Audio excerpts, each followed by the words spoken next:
बहुत बड़ी खबर है। कतरी शहजादे पर बलूचिस्तान में हमला करने वाले कौन, शहजादों की शिकारगाहों की अंदरूनी कहानी। जाहिद गिशकोरी साहब ये सारी खबर सामने लेकर आए हैं। इसकी हुकूमत पाकिस्तान ने इन्वेस्टिगेशन स्टार्ट की है और ये इतना इंपॉर्टेंट वाकया है कि दोनों ममालिक के दरमियान हाईएस्ट लेवल पे बातचीत हुई है। अब देखिए कितनी मोहतात होकर वो रिपोर्टिंग कर रहे हैं जाहिद गिशकोरी, और वो कहते हैं कि जब ये वाकया पेश आया उस वक्त पाकिस्तान में 21 के करीब कतरी रॉयल फैमिली के मेंबर पाकिस्तान में मौजूद थे। क्रिएट करना चाहता है और वो यहाँ पर आकर वेलफेयर का काम भी करते हैं। लाखों पाकिस्तानियों को नौकरियां भी दी हुई हैं और वहां पर एक रिस्पेक्ट है पाकिस्तानियों की, जो पाकिस्तानी डायस्पोरा है, तो वाई नॉट वो यहाँ पाकिस्तान में आए और रियासत उनको हाईएस्ट लेवल की प्रोटोकॉल देती है। कतरी शहजादों के काफिले पर तुर्बत और गवादर के दरमियानी रास्तों से बलूचिस्तान में सफर कर रहे थे।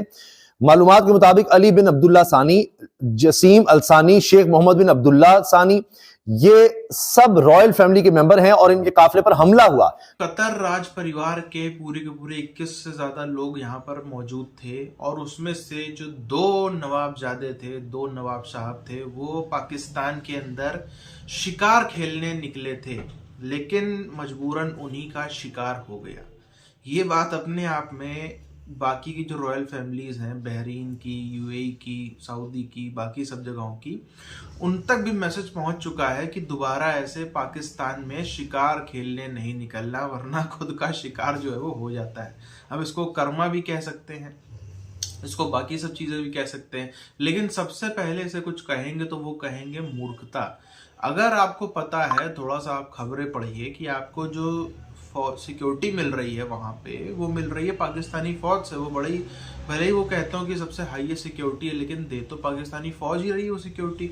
और यही पाकिस्तानी फौज है जो वहाँ पे उसी पाकिस्तान के उसी बलूचिस्तान में केपीके में आए दिन खबरें आती हैं कि वहां पे मारे जा रहे हैं। अभी बीच में खबर आई थी 12 देश के एम्बेसडर केपीके में गए थे घूमने, वहां पे उनके ऊपर अटैक हो गया। तो केपीके बलूचिस्तान तो बिल्कुल भी सेफ नहीं है, ना चाइनीज के लिए, ना देश के एम्बेसडर्स के लिए, ना किसी के लिए। और अब तो खैर 2 साहबजादे भी वहां पे जिस तरीके का कांड हो गया, तो अब कम से कम और कोई यहाँ पे घुसने की हिम्मत भी नहीं करेगा। बहुत बड़ी खबर है। कतरी शहजादे पर बलूचिस्तान में हमला करने वाले कौन, शहजादों की शिकारगाहों की अंदरूनी कहानी। जाहिद गिशकोरी साहब ये सारी खबर सामने लेकर आए हैं। अभी ये खबर आई थी कि बलूचिस्तान में इस तरह का हमला हुआ है, लेकिन उसमें डिटेल नहीं थी कि किन लोगों पर हमला किया गया है, और उसमें नहीं बताया गया था लोगों के जख्मी होने का। शहादतों का जिक्र जरूर था, लेकिन इतनी डिटेल कहीं नहीं थी जितनी ये सामने लेकर आए हैं जाहिद गिशकोरी साहब।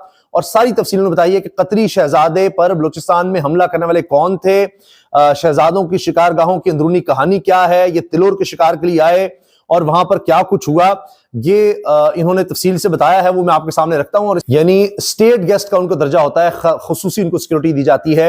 अब ये कौन लोग थे जो आए हैं खानदान के, इनका नाम भी इन्होंने बताया है और सारी तफसीलात इन्होंने शेयर की हैं, वो मैं आपके सामने रखता हूं। कतरी शहजादों के काफिले पर तुर्बत और गवादर के दरमियानी रास्तों से बलूचिस्तान में सफर कर रहे थे। मालूमात के मुताबिक अली बिन अब्दुल्ला सानी, जसीम अल सानी, शेख मोहम्मद बिन अब्दुल्ला सानी, ये सब रॉयल फैमिली के मेंबर हैं और इनके काफिले पर हमला हुआ, जिसमें एफसी के 2 एहलकार शहीद हुए और 4 जख्मी। एफसी के नाइक जमान, लांस नाइक उमर जहूर शहीद हुए। नाइक नईम, सिपाही जावेद, सिपाही अमीन, सिपाही वहीद शदीद जख्मी हुए। अब तक की मालूमात के मुताबिक रॉयल फैमिली की जिस गाड़ी पर हमला हुआ इसमें कुछ जख्मी नहीं हुए। अभी तक की मालूमात के मुताबिक यही सूरत हाल है। सालाना $20 अरब के करीब ज़र मुबादला इन्हीं ममालिक से आता है। यही वजह है कि इन ममालिक के मेहमानों को हाई लेवल की सिक्योरिटी दी जाती है। इससे पहले 2017 में भी बलूचिस्तान के एक इलाके में ऐसा ही हमला हुआ था, मगर तब हालात कुछ और थे। ये खानदान तिलोर की शिकार के गर्ज से आते हैं। तिलोर में खास किस्म की ताकत होती है, जो भी ये शिकार करने आते हैं खुसूसी तौर पर परमिट हासिल किए जाते हैं। और ये बड़ी दफा स्टोरीज पाकिस्तान में आ चुकी हैं, तिलोर का शिकार किस तरह किया जाता है, क्या होता है, और खास परमिट। अब ये देखिए कि बड़ी खतरनाक सूरत हाल के ये इस तरह का खौफनाक हमला हुआ है। मेजर इंपॉर्टेंट स्टोरी ये है कि तुर्बत और गवादर के दरमियानी रास्ते पर कुछ दिन पहले कुछ मिलिटेंट ने उनके खुनवाए को अटैक किया है, जो बहुत अहमियत का हामिल वाकया था, जिसकी हुकूमत पाकिस्तान ने इन्वेस्टिगेशन स्टार्ट की है। और ये इतना इंपॉर्टेंट वाकया है कि दोनों ममालिक के दरमियान हाईएस्ट लेवल पे बातचीत हुई है। और मैं आपको तफसील देना चाहूँगा कि ये क्योंकि रॉयल फैमिली का ये खुनवाए था, इसमें हलाकतें भी हुई हैं और काफी जख्मी भी लोग हुए हैं। वाय जो हैं तुर्बत और गवादर के दरमियानी रास्ते से जा रहे थे, बलूचिस्तान में ट्रैवल कर रहे थे। और ये मुझे जो मेरे पास मालूमात आई हैं उसमें अली बिन अब्दुल्ला थानी जसीम अल थानी, ये रॉयल फैमिली है, member of the supreme council of the ruling family. इनका डिस्ट्रिक्ट तुर्बत और केच में जो एक डेलीगेशन था या फैमिली जो सारे मौजूद थे। और इसके अलावा शेख मोहम्मद बिन अली बिन अब्दुल्ला थानी जसीम अल थानी, member of the royal family. FC में नाइक जमान, लांस नाइक उमर जहूर, इन्होंने जाम शहादत नोश किया है। और नाइक नईम सिपाही जावेद, इसके अलावा सिपाही अमीन, सिपाही वहीद, ये शदीद जख्मी हुए थे, इनको हॉस्पिटल शिफ्ट किया गया। और जो रॉयल फैमिली का कन्वाय था उनमें से एक गाड़ी को भी जो टारगेट हुई थी, लेकिन उनकी रॉयल फैमिली के मेंबरान जो है वो जख्मी नहीं हुए हैं। ये सो फार डेवलपिंग स्टोरी है, इस पर अभी तक मेरे पास मालूमात नहीं है कि वो महफूज थे। बयान यही बताया गया है कि वो महफूज रहे। इस पर इनका बहुत बड़ा सेटअप है और पाकिस्तान में ये बेतहाशा काम भी करवाते हैं, जो वेलफेयर के काम हैं, मकामी लोगों को नौकरियां मिलती हैं। और इन ममालिक में आपको मालूम है 70 लाख के करीब पाकिस्तानी मौजूद हैं, लगभग कम से कम 70 लाख पाकिस्तानी मौजूद हैं। रोजगार के सिलसिले में वैसे भी वो सबसे बड़ा रेमिटेंसेस यहीं से पाकिस्तान का आता है, 20 अरब डॉलर सालाना लगभग, इतना पाकिस्तान के ममालिक से आता है, दोस्त ममालिक से। उससे पाकिस्तान इनकी बहुत ज्यादा इज्जत है और हाईएस्ट लेवल की स्टेट सिक्योरिटी इनको दी जाती मुख्तलिफ थे।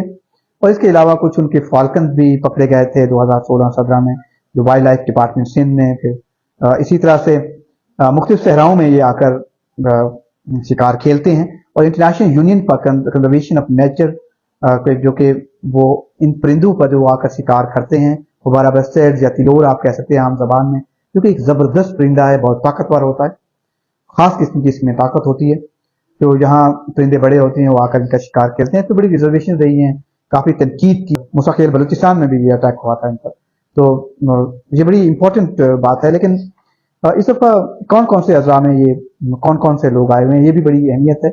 इनकी जो एक्यूरेट मालूमात हैं वो तो मैं नहीं देना चाहूँगा सिक्योरिटी पर्पज की वजह से, लेकिन जो पब्लिक डोमेन में मालूमात दी जा सकती है वो बड़ी दिलचस्प हैं कि हद तक इतनी ही इंफॉर्मेशन पब्लिक डोमेन में दी जा सकती है सिक्योरिटी रीजन की वजह से कि इनको हाई क्लास स्टेट सिक्योरिटी हासिल होती है।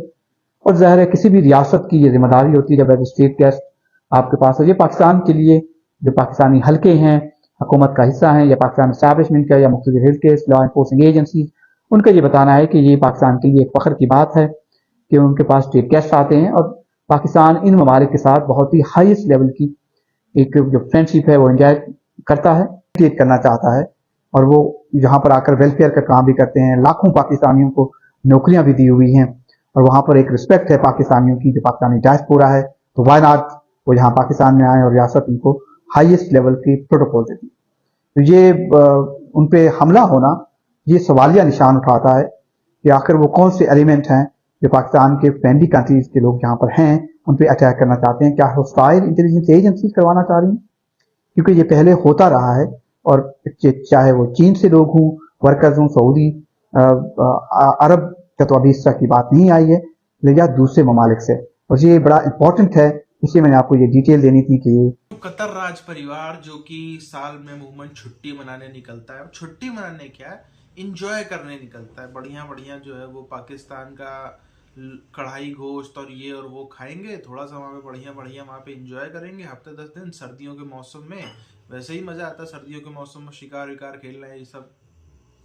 तो यही करने वहां पर निकले थे 2 कतर के साहिबजादे राजकुमार, लेकिन उनके पास में अच्छा पूरा कॉन्वॉय था, ऐसी कोई बात नहीं है। उनके अपनी गाड़ियां जो थी, जिनके अपने लोग थे कतर राज परिवार के, कम से कम 10-12 गाड़ियां उसमें थी, प्लस पाकिस्तानी फौज की गाड़ियां। तो ये 30-35 गाड़ियों का काफिला था जो कि बलूचिस्तान में मूव कर रहा था। और बढ़िया लोग एक जगह से दूसरी जगह जा रहे थे, ग्वादर से आगे।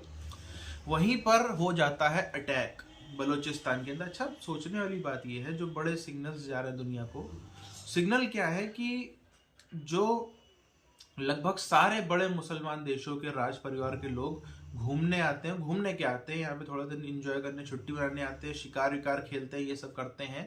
उससे इनको बहुत ज्यादा पैसा मिलता है, उसी से इनको ज़कात मिल जाती है। उसी के दम पर ये दोबारा अपनी शक्ल लेकर के पहुंच जाते हैं उन देशों में कि बाबूजी कुछ भीख दे दो, कुछ अगर हो सके तो हमारे को डॉलर हमारे कटोरे में दे दो, उसी के आधार पर। तो अब उस चीज़ में भी और तकलीफ आएगी। वैसे ही इनको कोई पैसा खास मिल नहीं रहा था, अब और ज़्यादा दिक्कतें आएंगी। भारत से, पाकिस्तान से, जगह जगह से जो अमीर लोग हैं जिनके पास पैसा है वो दुबई छुट्टी मनाने जाते हैं, लेकिन दुबई वाले क्योंकि वहाँ रह रह के थक जाते हैं वहाँ का राज परिवार और बाकी सब गल्फ के राज परिवार, तो वो आते हैं पाकिस्तान में शिकार खेलने, सब कुछ करने कि बढ़िया एकदम महंगी महंगी शराब की बोतलें होंगी और एकदम बढ़िया पाकिस्तानी कढ़ाई गोश्त तो ये सब मंगवाएंगे और बढ़िया शिकार विकार खेल के 10-15 दिन में छुट्टी उट्टी मना के इंजॉय करके वापस आ जाएंगे। मगर वो चीज़ कर गई बैकफायर। इतना बड़ा कॉन्वॉय था, उसमें वो तो जान बच के भागे हैं। आप सोच रहे हो मूवी में दिखाते हैं ना, कॉन्वॉय मूव कर रहा है, अटैक हो गया, कई सारी मूवीज में दिखाया इस तरीके को, वैसा ही कुछ यहाँ पर हुआ। पाकिस्तानी फौजी इसमें मारे गए हैं। अभी तो जो खबर आ रही 4 के आसपास मारे गए हैं, तकरीबन 9-10 उसमें घायल बताया जा रहा है। 30-35 गाड़ियों का एक काफिला था, जैसे तैसे करके वहां पे बच के भागे और शायद मारना मकसद था भी नहीं, वरना मारना चाहते बलोच या जो भी था इसके पीछे वो मार देते। सिर्फ और सिर्फ डराना मकसद था, पाकिस्तानी फौज को मारना मकसद था, वो पूरा हो गया।